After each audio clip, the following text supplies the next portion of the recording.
South ఇండియాలోనే biggest sorry store మన Varahi silks మన విజయవాడ ఎంజీ రోడ్ లో డిసెంబర్ 4వ తారీఖున ఘన ప్రారంభం.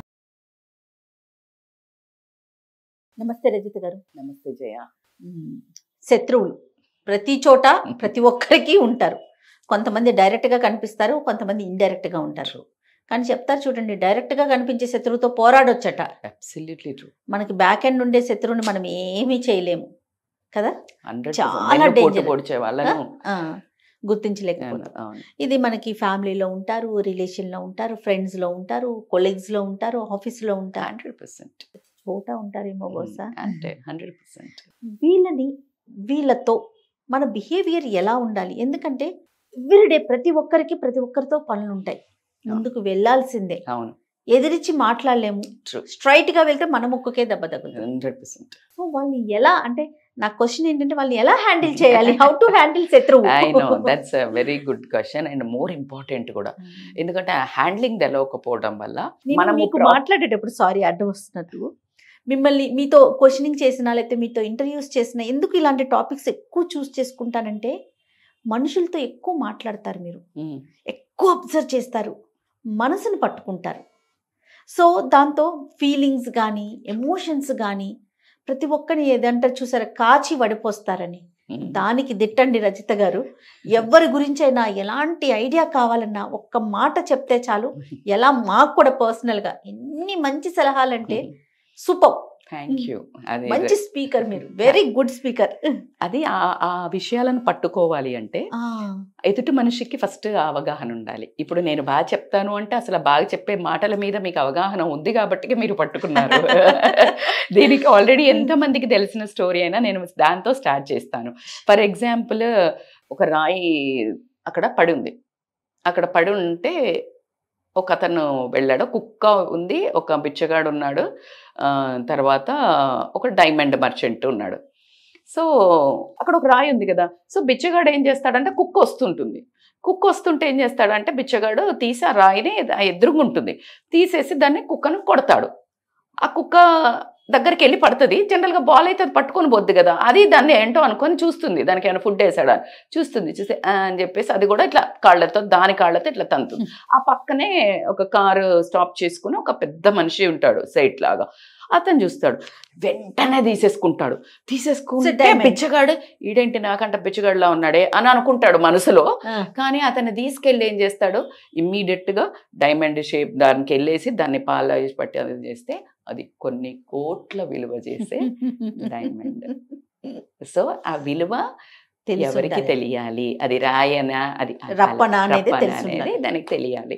సో అందుకని కమింగ్ టు ద పాయింట్, అందుకే మన విలువ. ఇప్పుడు శత్రువులు ఉన్నారు వాళ్ళని ఎలా డీల్ చేయాలి అంటే, అక్కడే నీ సమయస్ఫూర్తి వస్తుంది. ఆ శత్రువు ఎప్పుడు కానీ నీతో మాట్లాడేటప్పుడు ఒకవేళ వచ్చి మాట్లాడుతున్నాడంటే వాడు వచ్చి మాట్లాడేదే గొడవ పెట్టుకోవడానికి అనేది ఒక క్లారిటీ ఉంటుంది నీకు. శత్రువు అంటే ఆల్వేజ్ నిన్ను ఏదో రకంగా కిందకు గుంజడానికో, నిన్ను ఎలాగోలా గేలి చేయడానికో, అవమానపరచడానికో, లేదా నిన్ను ప్రాబ్లంలో ఇరికించడానికో, వాడి ఈగో సాటిస్ఫై చేసుకోవడానికో ఏదో ఒకటి ఉంటుంది, ఎజెండా పెట్టుకొని వస్తారబ్బా డెఫినెట్గా. అప్పుడు నువ్వు చాలా సైలెంట్గా ఉండాలి. లేదు అట్లా ఎట్లుంటారు మేడం, వాడికి ఇదే మరి అసలు వచ్చేదే పర్పస్ అది. నువ్వు అది వేస్ట్ కదా, నువ్వు కయ్యానికి కాలు దూతే అక్కడ ఏమవుతుంది, వాళ్ళ గోల్ విన్ అవుతుంది. నీకు ఒక రాంగ్ షాట్ కొడితే నిన్ను ఫౌల్ చేస్తాను, ఒక అటువైపు నుంచి ఒక కావాలని టాక్టికల్గా ప్లే చేస్తారు కొంతమంది. వాళ్ళను పిచ్చి ప్లేయర్స్ అంటారు. అంటే లైక్ వాళ్ళు ఒకలాంటి స్కామ్ ప్లేయర్గా చేస్తారు. దాన్ని ఆ ప్లే చేసినప్పుడు నువ్వు దాంట్లో ఇరుక్కోకుండా స్మార్ట్గా అది అవుట్ పోతుంది నువ్వు వదిలేస్తే. కానీ నా టాలెంట్ చూపిస్తా ఇప్పుడు నువ్వు అని ఇట్లా కింద పడి మీద పెట్టి కొట్టినావు అనుకో, అది బేసిక్గా నువ్వు అటెంప్ట్ చేయకూడదు, అది వదిలేస్తే అటు వెళ్ళిపోతుంది. బట్ యూ అటెంప్టెడ్, నువ్వు కింద పడ్డావు, బొక్కలు ఇరిగినాయి, నీకు అక్కడ ఏం రాలేదు. ఇక్కడ నువ్వు ఆడలేకపోయినావు అనేది క్రియేట్ అయిందా లేదా? 100%.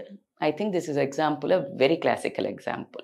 సో సేమ్ వే వాడు ఏదో ఒక చేస్తుంటాడు, నువ్వు కొంచెం సేపుకి అక్కడ నీ సెల్ఫ్ రెస్పెక్ట్ అంటే నీ మానం ప్రాణం ఇలాంటివి రెండు గనక బేరేజ్కి వచ్చినప్పుడు యూ షుడ్ గివ్ అప్. అంటే లైక్ ఇక మొత్తం 100% పెట్టాలా నువ్వు. ఆ పర్సెంట్ పెట్టేటప్పుడు ఆ పర్సన్ మీ ఇద్దరి మధ్యలో అది ఫ్యామిలీ బంధమా, ఆఫీస్ బంధమా, దోస్తు బంధమా, అక్క చెల్లెలదా అన్న చెల్లెదా ఇలాంటివి చూసుకోవాలి. దీనివల్ల నా కాన్సిక్వెన్సెస్ ఏంటి? ఇప్పుడు నేను ఇతనితో వేస్తున్నప్పుడు నేను సైలెంట్గా ఉంటే నా ఎమోషనల్ స్ట్రెంత్ బయటపడుతుంది.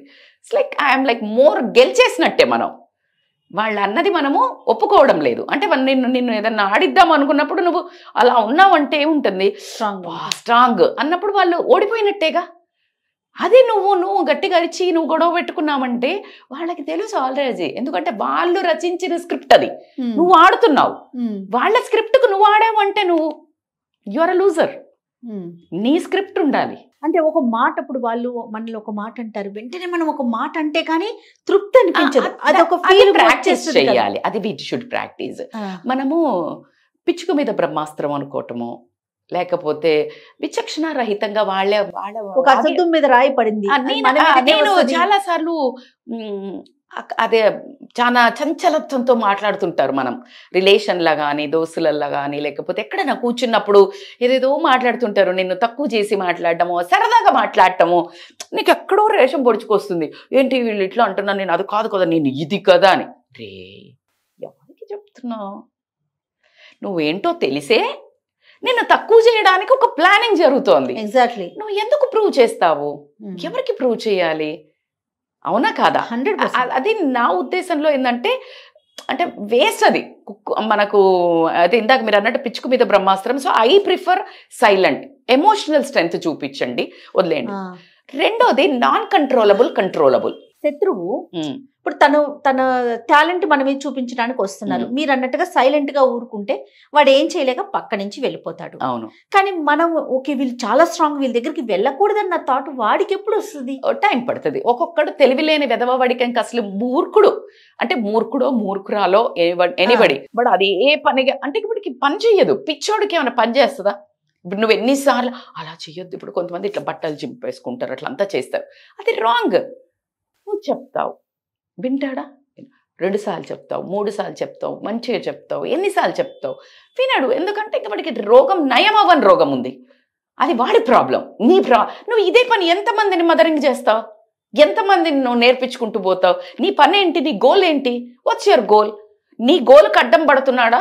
Then treat, sit and confront. అది కూర్చొని మాట్లాడండి. అరే చూడమా, ఐ థింక్ నీకు నాతో కొంచెం ఏదో ప్రాబ్లం ఉన్నట్టు అర్థమవుతుంది, బెటర్ నా వేలకు రాకు అంటే అది వదిలించుకునేదైతే. వదిలించుకునేది అసలు వాళ్ళు మన గోల్లో మనలో కనిపించరు అంటే రిలేషన్ కట్, డివోర్స్ అంతే. ఆ ఫ్రెండ్ వేస్ట్. ఇప్పుడు దోస్తు ఉన్నారు, నీకు పనికి రావడం కంటే ఎక్కువ నిన్ను కిందికి గుంజుతున్నారు, నిన్ను హర్ట్ చేస్తున్నారు. Immediately disconnect, immediately declutter. 3 declutter చేయాలబ్బా. ఫిజికల్గా డీక్లట్టర్, లోపల చెత్త చెదారం వేయటం బంద్ చేయాలి. మెంటల్ డీక్లట్టర్, ఇట్లాంటి టాక్సిక్ రిలేషన్షిప్స్ని కట్ డౌన్ చేయాలి. నీ సోషల్ డీక్లట్టర్, ఈమెయిల్స్, వాట్సాప్ మెసేజెస్, ఎవరెవరు నాన్ సెన్స్ ఊరికే పంపిస్తారు, దానికి నువ్వు టైం పాస్ మెసేజెస్ చేయడానికి ఎంత టైం వెయిట్ చేస్తావు? This is a very very important point you should understand. So ఈ శత్రువులు అనే వాళ్ళను నువ్వు కంట్రోల్ చేయగలుగుతావా లేదా? నీ ఫ్యామిలీ మెంబర్స్ అయితే ఫస్ట్ ఆన్సర్ మీకు. ఫ్యామిలీ మెంబర్స్లో తప్పదు, జీవించాలి. కానీ ఇందాకే చెప్పాను, మాన ప్రాణాల మీదకి వచ్చినప్పుడు అది ఎవరైనా ఒకటే, అంతా ఒకటే, బేర్ చేయొద్దు. సో అది కాబట్టి నువ్వు వాళ్ళని డీల్ చేసే విధానాన్ని ఆలోచించుకోండి. లేదు ఇట్లాగే పిచ్చి పిచ్చిగా అరుస్తారు, వాళ్ళ మీనింగ్ అది కాదు, ఏదో వాగుతుంటారు అని అనుకుంటే గనక వాళ్ళతో కమ్యూనికేషన్ తగ్గించండి. అంటే ఇప్పుడు రోజులో ఒక 10 సార్లు కలిసేది ఉంటే తప్పనిసరి పరిస్థితుల్లో 2 సార్లు కలవండి. ఆ టైంలో 10 నిమిషాలు కలిస్తే 1 నిమిషం కలవండి. You will avoid. అండ్ వాళ్ళు ఏదైనా మాట్లాడినప్పుడు నువ్వు ఆన్సర్ చేయటం బంద్ చేయండి. ఓకే. ఇప్పుడు నేను మిమ్మల్ని అనగానే నేను అది కాదు అట్లా ఇట్లా ఎందుకు, అదే ఇందాక నేను అడిగిన క్వశ్చన్, ఎందుకు ఆన్సర్ చేస్తున్నావు? వాళ్ళకి తెలిసే అడుగుతున్నారు. ఇప్పుడు నీ గురించి తెలియని వాళ్ళకంటే చెప్పొచ్చు, తెలిసిన వాళ్ళు మళ్ళీ మళ్ళీ అడిగితే నువ్వు you are wasting time. Just avoid. నాకు ఇలాగే వస్తుంది, అయ్యో నేను చేయలేకపోతున్నాను, సారీ. అది కూడా స్మార్ట్ గా ఇంతే. ఎందుకు అంటే ఎప్పుడు కానీ గుర్తుపెట్టుకోండి, మీ సారీ అంటే కాంకర్ చేయాలి ఆ రిలేషన్ని కానీ ఆ అక్కడున్న వాతావరణాన్ని కానీ అన్నప్పుడు ఖచ్చితంగా నువ్వు కొంచెం తగ్గాల్సిందే. సమయస్ఫూర్తి. అరే పవన్ కళ్యాణ్ గారు చెప్పారు కదా, ఎక్కడ తగ్గాలో ఎక్కడ నగ్గాలో తెలిసిన వాడే జీవితంలో ముందుకు పోతాడు. So that is the truth. ఎక్కడ నెగ్గాలో కాదు, ఎక్కడ తగ్గాలో తెలుసు. 100% ఎక్కడ నెగ్గాలి, కొన్ని చోట్ల నెగ్గాలి. ఇప్పుడు అదే అబ్యూజివ్ రిలేషన్షిప్ ఉంది, Definitely ఫిజికల్ ఉంది, అక్కడ నెగ్గాల్సిందే. లేదు కొన్ని చోట్ల ఉంటుంది, కొన్ని చోట్ల ఏదో నోటి దులపిచ్చి తగ్గేస్తే పోలా. అత్త మామ ఉన్నారు, వాళ్ళకి తెలియదు, లేకపోతే ఏదో కొంచెం చాలా హర్ట్ఫుల్ మాటలు అంటారు, చాలా ఇబ్బంది అవుతుంది. కానీ హస్బెండ్ ఫ్యామిలీ, మన అమ్మ నాన్న కూడా సమ్ టైమ్స్ కొంతమంది అమ్మ నాన్నలు కూడా నోటిదుల ఉంటుంది, చాలా హర్ట్ చేస్తారు. భరించావు కదా, పిల్లని కూడా తక్కువ ఉండు, ఎక్కువ చెయ్యి, తక్కువ ఉండు టైం, ఎక్కువ చెయ్యి, నువ్వు చేయగలిగినంత చెయ్యి, మంచివి చెయ్యి, రెస్పాన్సిబిలిటీ చెయ్యి, తీసుకోకు. కానీ అదర్వైజ్ వాళ్ళు ఎంత పెద్ద శత్రువులు అనిపిస్తుంది అంటే మీ జీవితంలో మీ ఆయనకి నీకు మొత్తం రిలేషనే చెడిపోయేంత వస్తుంది. నీ జీవితాన్ని కొంతమంది అత్తగారు వాళ్ళు సతాయిస్తున్నారని సూసైడ్ చేసుకున్న వాళ్ళు ఉన్నారు. అవును. సో అక్కడ దాకా వెళ్ళకండి. నీ లైఫ్లో నీకు ఊపిరి ఉన్నది, నీకు జీవితం ఇచ్చాడు దేవుడు అంటే నువ్వు ఈ భూమి మీద ఏమో చేయడానికి వచ్చావు. 100% ఫర్ ష్యూర్ ఆ పర్పస్ కనుక్కో. అందుకే చాలా మంది చెప్తారు ఈ శత్రువులు ఏంట్రా బాబు, శత్రువులు ఎక్కర్లేరు. మీరు ఫస్ట్ డైలాగ్ కొట్టారు, ఎదుటిగా తెలిసిన శత్రువు కంటే తెలియని శత్రువు డేంజర్. శకుని ఏంటి, వీళ్ళందరినీ చంపడానికి శకుని మెయిన్ అసలు మహాభారతం జరగడానికి. ఆయనకి వీళ్లతో ప్రాబ్లం, కౌరవులతో. అందుకే పాచిక ఇదంతా చేశాడు. సో ఎవరు శత్రువు, ఈయన శత్రువు. అది ముఖ్యంగా అది మీరు ఆలోచించాలి. సో నువ్వు చేసేది నీ కాన్షియస్. అరే శకుని చేసిండు, లేకపోతే నేనైతే ఆడక్కపోదును. నీ యాక్షన్స్కి నీ కాన్సిక్వెన్సెస్ ఏంటి అని నువ్వు ఆలోచించుకొని నువ్వు రెస్పాన్సిబిలిటీ తీసుకోవాలి. శత్రువు ఇట్లా చేసిండు, శత్రువులు ఉంటారమ్మా. శత్రువులు ఉన్నారు కాబట్టికనే రావణుడు ఉన్నాడు, కాబట్టికే రాముడు మహానుభావుడు అయిండు. శూర్పణఖ ఉన్నది కాబట్టికనే రాముడు ప్రేమ సీత మీద తెలిసింది. ద్రౌపదికి కృష్ణుడు అన్న అనేది తెలిసింది, భక్తి తెలిసింది. ఎలాగా ఇలాంటి దౌర్భాగ్యులు ఉండి చీర లాగడం చేయడం బట్టే కృష్ణుడు అంతలా ఇయ్యగలుగుతాడు అని తెలిసింది. ఎక్కడైనా శత్రువు ఉన్నాడు అంటే నీ స్ట్రెంగ్త్, నీ ఎమోషనల్ స్ట్రెంగ్త్, నీ హ్యాండ్లింగ్, నీకేదో తెలియాలి, నువ్వేదో చెప్పాలి. వాళ్ళకు కూడా ఎడమకాలు చప్పు దెబ్బ తీసినట్టు నీ యాక్షన్ తక్కువ ఉండడం వల్లనే తగులుతుంది. మాటతో తగిలేది చాలా తక్కువ, నీ సైలెన్స్తో తగ్గేది వాళ్ళకు విపరీతంగా మారు మోగుతుంది. అది నీకు కనిపించదు. కాబట్టి ఎనీవేస్ శత్రువులను ఎప్పుడు డీల్ చేయాలన్నా వాళ్ళు గొడవ పెట్టుకోవడానికి వచ్చినప్పుడు మనం ఆర్గ్యూ చేయకూడదు. వాళ్ళు ఇల్లాజికల్గా వాదిస్తున్నప్పుడు మనం ఆర్గ్యూ చేయకూడదు. వాళ్ళు ఏదో ఒక ఎజెండా పెట్టుకొని వచ్చారు అని మనకు అర్థమైనప్పుడు స్మార్ట్గా ఇంకేదో చేసేసి ఏదో కాఫీ తప్పని రిలేషన్స్ అయినప్పుడు ఇగ్నోర్ చేసేసి వాళ్ళని ఇంకొక ట్రాప్లోకి మంచిగా తీసుకొచ్చుకొని తప్పని వాటికి you need to really smart play. తప్పించుకునే వాటికి షూట్అవుట్, జస్ట్ షూట్అవుట్. తప్పని ఉంటాయి కదా, ఫ్యామిలీవి, చుట్టాలవి, ఫ్రెండ్స్వి, కొన్ని మరీ దిల్కే పాస్ ఉన్నాయి. సో వాళ్ళది టైం తక్కువ ఉన్నంతసేపు జస్ట్ హ్యాపీగా ఉండాలి. ఇంటెన్స్ అవుతుంది అనగానే అవుట్ ఫ్రమ్ ద సీ. ఎప్పుడు బయటపడాలో కూడా తెలియాలి కన్వర్సేషన్ నుంచి. మనుషుల్ని మనసుల్ని పూర్తిగా చదివేసి పిండేసి, ఎందుకంటే నెంబర్ ఆఫ్ పర్సన్స్ ని, నెంబర్ ఆఫ్ షోస్ కూడా చేస్తారు కదా మీరు యాజ్ మోటివేషనల్ స్పీకర్ గా, లైఫ్ కోచ్ కదా.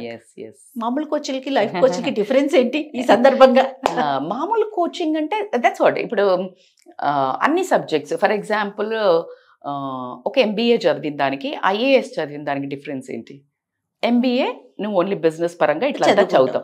IAS ఈజ్ ఎ జనరలైజేషన్ వస్తుంది, హిస్టరీ వస్తుంది, మనుషులది వస్తుంది, నీకు గవర్నమెంట్లో ఏం స్కీమ్లు ఉన్నాయో తెలవాలి, ఎక్కడ తక్కువ ఉన్నాయో తెలవాలి, మొత్తం టోటల్ తెలవాలి. It is life coaching.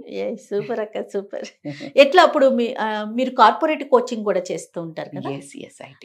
తెలుసు. ఎట్లా మిమ్మల్ని అప్రోచ్ కావాలంటే? They can call on this screen మీద ఉన్న నెంబర్కి కాల్ చేస్తే మనం డీటెయిల్స్ ఇస్తాం. కమ్యూనికేషన్ స్కిల్స్ అనివ్వండి వాళ్ళకి. ఇప్పుడు ఒక వర్క్ ప్లే వాళ్ళ టైలర్ మేడ్, ఇప్పుడు వాళ్ళ ఆఫీస్లో వాళ్ళ దగ్గర ఏం లూప్ హోల్స్ ఉన్నాయి, రైట్ వాళ్ళకి అర్థమయ్యేటట్టు. ఇప్పుడు సేల్స్ వాళ్ళు ఉన్నారు, సేల్స్కి అసలు సేల్ అంటే అమ్మలేరు, మోటివేషన్ సరిపోదు, అది ఒక చిన్న ఉద్యోగం లాగా ఫీల్ అవుతారు. బట్ ఆ sale is the biggest business in the world. Okay. So దాన్ని ఎలా మోటివేట్ చేయాలి, అసలు సేల్ కున్న పవర్ ఏంటి, డిపార్ట్మెంట్ కి మోటివేషన్ ఇక్కడ నుంచి నువ్వు డైరెక్ట్ గా you can become that owner of that. ఎలాగా? సో అయితే ఒక పని చేస్తానక్క, ఎందుకంటే ఇందులో కాదు, సపరేట్ గా మీరు అక్కడ టీమ్ కి అందరికి ఎట్లా చెప్తున్నారు కార్పొరేట్ ట్రైనింగ్, మా కోసం, మా ఆడియన్స్ కోసం ఒక్కొక్క సబ్జెక్టు తీసుకొని ప్లీజ్ రివీల్ చేయాలి మీరు. తప్పకుండా. నమస్తే.